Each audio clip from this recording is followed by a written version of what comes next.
FC আন্ডার-23 Asia cup বাছাই পর্ব সামনে রেখে বাংলাদেশ ফুটবল ফেডারেশন ১৯ জনের একটি আংশিক দল আজ ঘোষণা করেছে।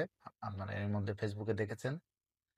সেই ১৯ জনের তালিকার মধ্যে প্রবাসী ফুটবলার মাত্র একজন, জায়ান আহমেদ যুক্তরাষ্ট্র থেকে যে ট্রায়াল এসেছিলেন লাস্ট জুনে ঢাকার ন্যাশনাল স্টেডিয়ামে ট্রায়াল দেওয়া প্রায় ৫০ জন ফুটবলারের মধ্যে মাত্র একজনকে আমরা দেখলাম আন্ডার-23 দলে জায়গা পেয়েছেন।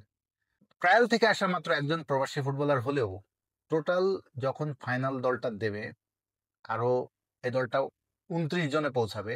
কন্ডিশনিং ক্যাম্প বা প্রাথমিক যে প্রস্তুতি ক্যাম্পটা হবে, তার মানে আরো ১০ জন যোগ হবে সামনে। তো সব মিলে প্রবাসী বা বাংলাদেশি অরিজিন ফুটবলার যোগ হবে, আমরা যতদূর জানলাম, মোট ৪ জন। একজন তো জায়ান আহমেদের নাম বললামই, কিউবা মিছিলের নাম আপনারা জানেন।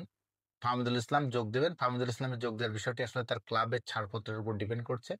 তার ক্লাব যখন ছাড়পত্র দিবে ওই সেপ্টেম্বরের আগ মুহূর্তে হয়তো তিনি বাংলাদেশ আন্ডার-23 দলে যোগ দেবে এফসি বাছাই কাপ খেলতে। আর ১২ই আগস্টের পর আবাহনী এবং বসুন্ধরা কিংসের খেলোয়াড়েরা যোগ দেবে।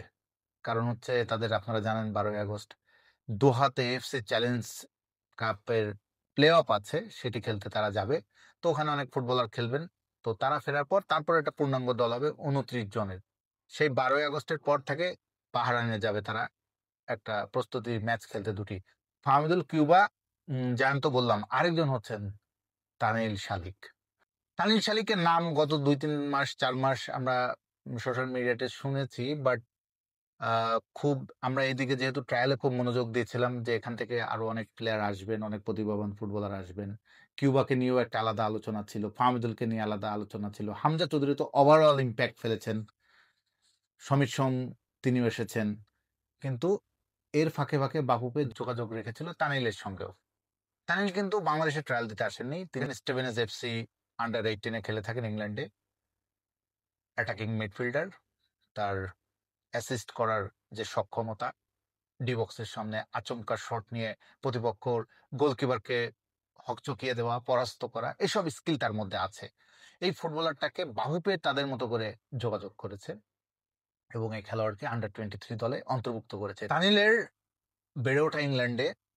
তার একটা ইন্টারভিউ দেখছিলাম স্টেভেনস এফসির ইনস্টাগ্রামে পোস্ট করা। সেখানে তিনি বলছেন মূলত তিনি হামজা চৌধুরীর স্টেপ ফলো করছেন।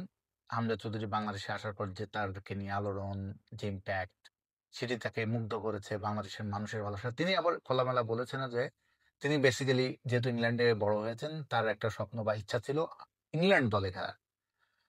সামাও তার মা, বাবা বা তার প্যারেন্টস, তাদের বাড়ি মৌলভীবাজার শুনেছি। তো তার প্যারেন্টস, এদিকে বাফুফে থেকেও যোগাযোগ করা হচ্ছিল তার সঙ্গে। সব মিলে তিনি এক পর্যায়ে সিদ্ধান্ত নেন যে বাংলাদেশে খেলবেন। তো সেই হিসাবে তিনি পাসপোর্টও করেছেন এবং পাসপোর্ট করতে গিয়ে তিনি এম্বাসিতে যে দূতাবাসে গিয়ে তিনি যে ভালোবাসা পেয়েছেন, এত মানুষ তাকে কোঅপারেট করেছে। সব মিলে তিনি এত মুগ্ধ হয়েছেন বাংলাদেশি মানুষের ভালোবাসায়, বাংলাদেশি ফ্যানদের ভালোবাসায়। এটা তাকে অনেক ইমপ্রেসড করেছে এবং এই ব্যাপারটি তাকে সিদ্ধান্ত নিতে সহায়তা করেছে। ইংল্যান্ড নয়, তিনি খেলবেন বাংলাদেশের হয়ে। আরেকটি প্রবাসী ফুটবলার যাকে নিয়ে আমরা নতুন করে আশাবাদী হয়ে উঠতে পারি, আরেকটি বাংলাদেশি অরিজিন ফুটবলার। টটেনহামের একাডেমিতে ছিলেন, তারপরে ধাপে ধাপে তিনি স্টেভেনস এফসিতে এসেছেন এবং সেখানে খেলছেন এখন। তো এই যে তার ধাপে ধাপে নিজেকে তিনি তৈরি করেছেন বা মেলে ধরছেন, ধীরে ধীরে বাংলাদেশের হয়ে খেলতে যাচ্ছেন। বাংলাদেশের হয়ে তিনি যদি ভালো করেন, ভালোভাবে নিজেকে মেলে ধরতে পারেন, তার স্বপ্ন একসময় তিনি বাংলাদেশ সিনিয়র টিমে বা জাতীয় দলে খেলবেন। হামজাদের দেখানো পথে তিনি হাঁটতে চান, এটা নিঃসন্দেহে ভালো দিক।